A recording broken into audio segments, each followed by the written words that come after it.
చిరంజీవి గారికి కొడుకుగా పుట్టనందుకు చాలా హ్యాపీగా అనిపిస్తుంది అంటూ రామ్ పోతినేని గారు చెప్పారు అంటూ ఇప్పుడు చాలా మంది కూడా మాట్లాడుతున్నారు. అసలు నిజంగా చెప్పారా? చెప్తే ఏ సందర్భంలో ఆ విధంగా అనాల్సి వచ్చింది? సో జగపతి బాబు గారు జయమ్ము నిశ్చయమరా అనే ప్రోగ్రామ్ పెట్టారు. యంగ్ హీరోలందరినీ కూడా ఆయన పిలిచి ఇంటర్వ్యూలు చేస్తూ చాలా విషయాలను బయట పెట్టిస్తున్నారు అనమాట. అయితే రామ్ పోతినేని గారు గెస్ట్గా వచ్చారు. ఆయనది త్వరలోనే ఆంధ్ర కింగ్ తాలూకా విడుదల కాబోతుంది నవంబర్ 28.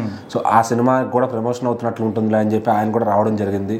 సో ఆయన ఎన్నో కొత్త విషయాలను, ఆయనలో ఒక రైటర్ ఉన్నాడని చెప్పి, ఒక డైరెక్టర్ కాబోతున్నా అని చెప్పి ఎన్నో విషయాలు పంచుకున్నాడు ఆయన. సో మరి అదేవిధంగా వేరే హీరోల గురించి మా ప్రస్తావన వచ్చినప్పుడు చిరంజీవి గారికి నాకు ఆయన లాంటి తండ్రి ఉంటే బాగుండేది, ఎందుకంటే నన్ను లాంచ్ చేయడానికి అలాంటి ఒక తండ్రి ఒక బిగ్ లెగసీతో లాంచ్ చేసేవాళ్ళు, నేను కూడా పెద్ద స్టార్ అయిపోయి ఉన్నట్టుగా చెప్పాడు ఆయన.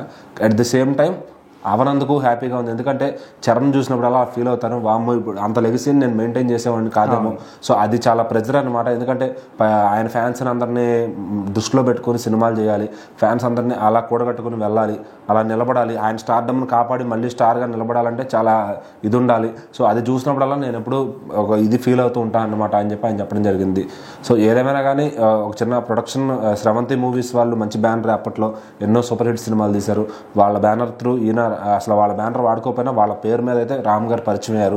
సో మరి మొదటి సినిమా నుంచి కూడా ఆయన కష్టంతోనే కింద పడ్డా పైకి లేసిన, ఫ్లాపులు వచ్చిన, హిట్లు వచ్చిన, ఆయనకంటూ ఒక మార్క్ అయితే క్రియేట్ చేసుకున్నాడు అనమాట.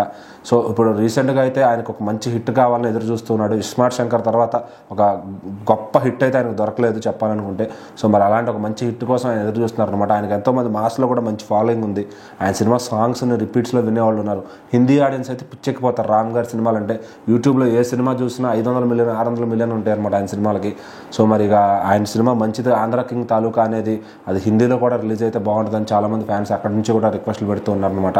మరి సోషల్ మీడియాలో మాత్రం ఆంధ్ర కింగ్ తాలూకా కంటెంట్ ఏదొచ్చినా కూడా చాలా వైరల్ అవుతుంది. అందులో నుంచి వచ్చిన 2 సాంగ్స్ కానీ, టీజర్ కానీ అన్నీ కూడా ఫ్యాన్స్ అలరిస్తున్నాయి అనమాట. సో మరి ఈ సినిమా చూస్తుంటే హిట్ వైబ్సే కనబడుతున్నాయి.